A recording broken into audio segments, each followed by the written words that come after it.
Hi there. I want to tell you a story. At the very beginning of my career as a developer, I had a fellow male student who worked with me. When he graduated, the company had no open position to recruit him, and he started looking elsewhere. After a period of interviews, he came back to me and he said, "Anat, you won't believe me when I tell you what happened. He came to be interviewed at a place that is still well-known and successful to this day. And they mistakenly invited him for a team lead interview instead of a developer interview. The mistake was discovered in the interview process, and he still went for it, and the company hired him as a team lead. So in fact, he skipped the software development position, going from a student position to a team lead. Something like that was impossible for me. I was a developer with 3 years of experience. I was an excellent developer. But back then, I didn't imagine doing something like that. I had high self-confidence, but in my head, it was just an anecdote. Advancing was a process that was supposed to be linear, methodical, Sisyphean.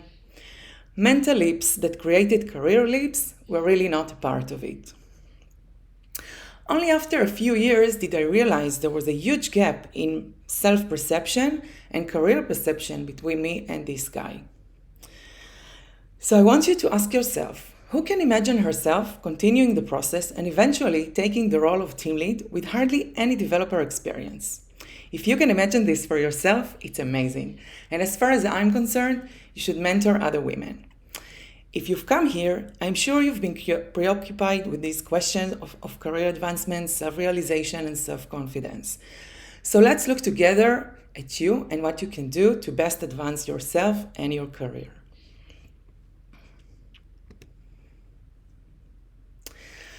So my name is Anat Rapoport. I am 48 years old.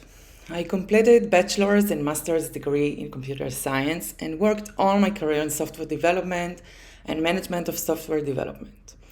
In recent years, I was VP R&D in several companies and also co-CEO of a startup and the GM of a research company. The two main places from which I come to speak here and are also based on, one, my career and how I understood my path to being a badass, and two, on the fact that I've mentored hundreds of women in recent years.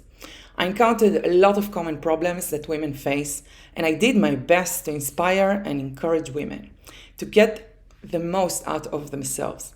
Based on all this experience, I wrote a book intended for women in high tech that talks about the complexity and the challenges and the ways to successfully deal with them.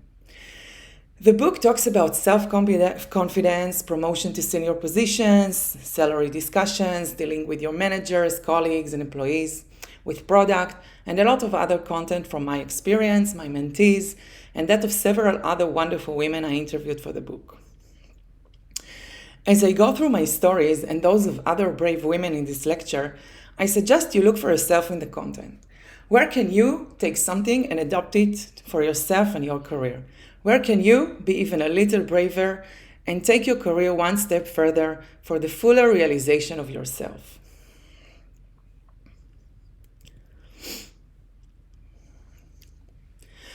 So we all know and recognize the female stereotype. We are less brave than men, we ask for less money, we present ourselves less for promotion, we praise ourselves less, and take less credit for our successes. How annoying, huh?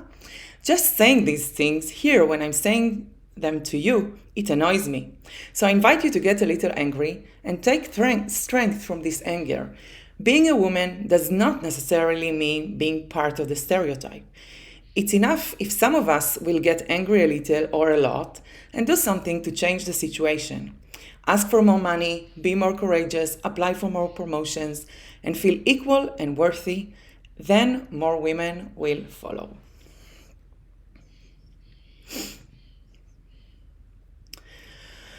So do you know the sentence? If you can't see it, you can't be it. It's a quote by Marianne Elliott. Each one of you, as you take your career another step forward, doing some other brave act, can be an inspiration to another woman who will say to herself, I can do that too. I've thought a lot about what points to talk to you about in my limited time here, points that will advance your career to the maximum, and I chose the 3 points that seem the most significant to me.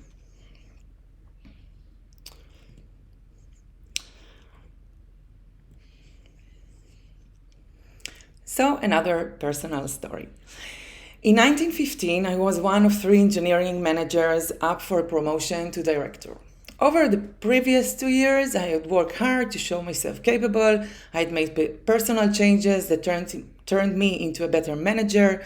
My people were happy, my projects were succeeding, I was meeting deadlines. Still, I felt like the VP held the power to dictate the next step in my career. If he allowed me to move up, great. Otherwise, it seemed like I would be stuck in a dead-end job without options. I told a friend of mine about this promotion and my concerns, and in response she said, "You have what it takes to be a senior manager. If not in this place, then somewhere else." Looking back now, it seems trivial, but it was like a light bulb suddenly went on. My friend was absolutely right. If I didn't get the promotion here, I would find another way to move up to a director position.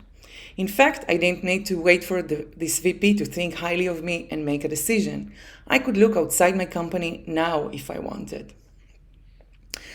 There is a lot of power in your hands for your success. You may not see it at every moment in time. Maybe you have a manager who doesn't promote you, neither professionally nor in the organizational hierarchy, even though you really want to and you are ready. There is always something to do.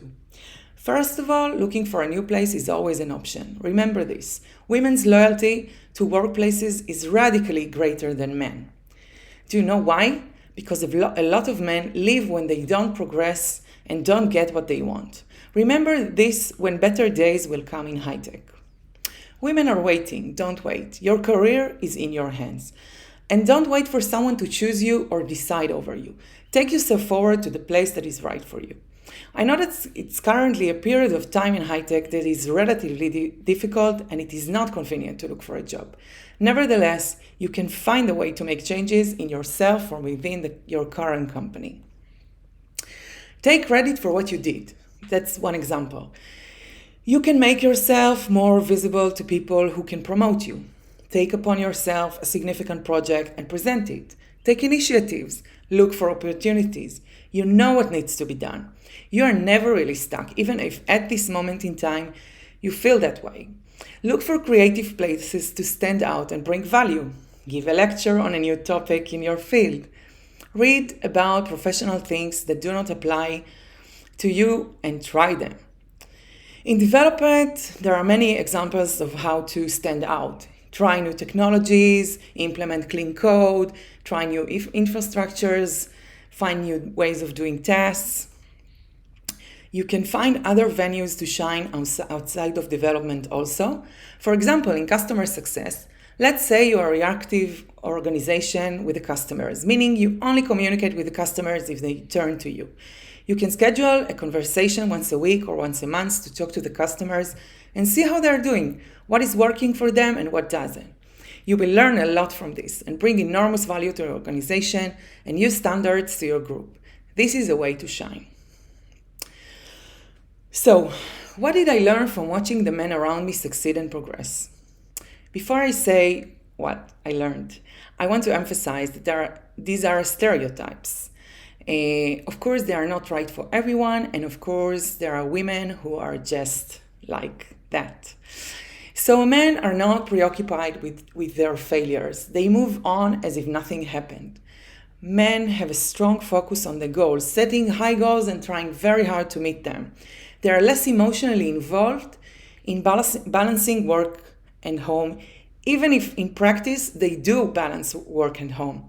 This is not as a research. This is from my experience from managing many men and many women. They don't wait for someone to approve them, like I did. They courageously take every option to advance. They ask for the maximum amount of money for the job they submit. They change jobs easily. This is the strongest lever for career growth. Also because you can upgrade your title and because you can upgrade your salary, and also because with time and transitions, You will become someone with a much larger canvas width than someone who worked only in 2 places throughout her entire career. Someone who was afraid to move from place to place for the sake of comfort and balance. I have 2 reservations here. I am not against choices in balancing work and home and slowing down when you are in the critical years of raising your children. But I am in favor of you choosing and knowing the prices of each choice. And my second disclaimer, I don't think it's worth taking everything men do and adopting it. Develop your own style. Choose what makes you brave and inspires you from the things I mentioned.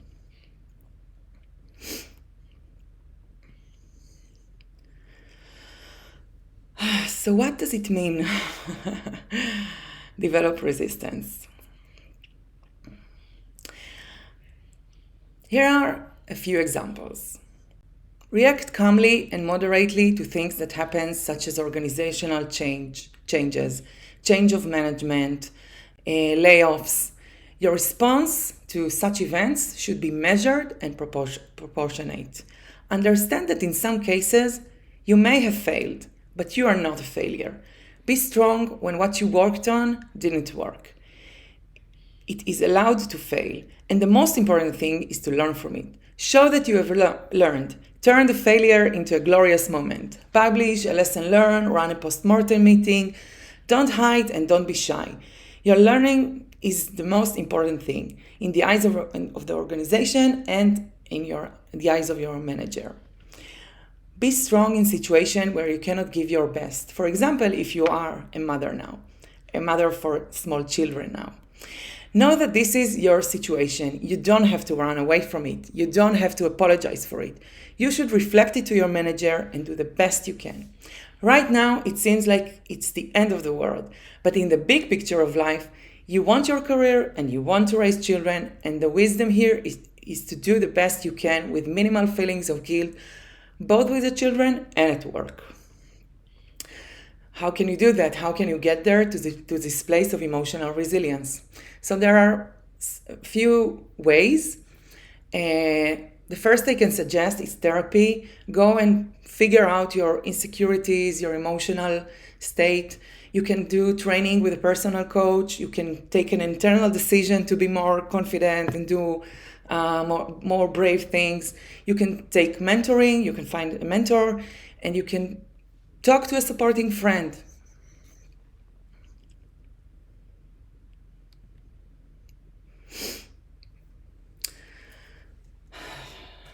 So after many years as a very good software developer, I decided I want to be a team lead. I talked to my manager, who promised me that when a position opened up, it was mine. But that's not what happened. He gave the team lead role to someone else. I was so disappointed. My manager had never told me there was an issue with my performance, so I couldn't understand his decision. I asked to be transferred to a different group. And when I did, I immediately told my new manager that I wanted to be a team lead. He hesitated a little, and then he said, "You're perceived as very aggressive. People are intimidated by you. That's not a good fit for a team lead." Though his feedback was gendered, a man would be much less likely to hear the same message. It was also true. I was more aggressive than anyone I met at work back then. Sharing that information was one of the nicest things anyone has done for me in my career, even though it was hard to hear that at the time. Now I knew what I needed to work on if I wanted to be a team lead. It wasn't my technical skills. It was a personal blind spot. This whole story was a very difficult moment in my career, but also one of the rewarding ones. So ask for feedback from your managers, from colleagues, from a mentor if you can find one. The growth here can be very significant. You will discover blind spots in your way, in your behavior, in your ability to move forward. You will get significant insights into things that you would not have discovered without it. This leads to continuous improvement and excellence and indicates your commitment to growth and improvement.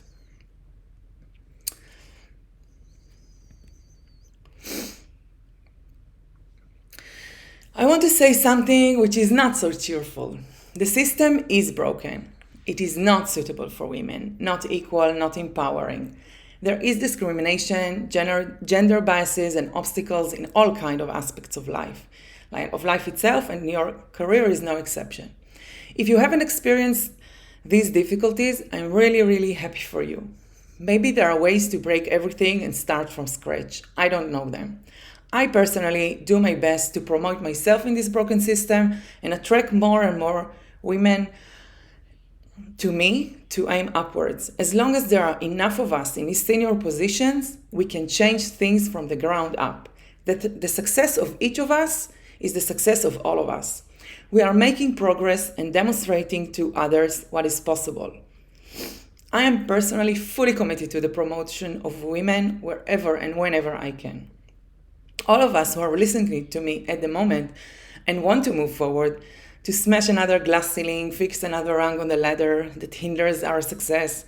While we are making this journey, we are promoting equality, we are promoting a better world. We are an inspiration to each other. And we are pulling our sisters with us, who in turn will pull other women, and then, in the end, our daughters too. And what is a more worthy effort than that?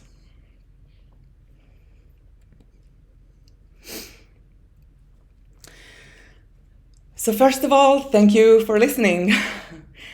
I suggest you think about what you took from this lecture and what you will do tomorrow to take your career one step further.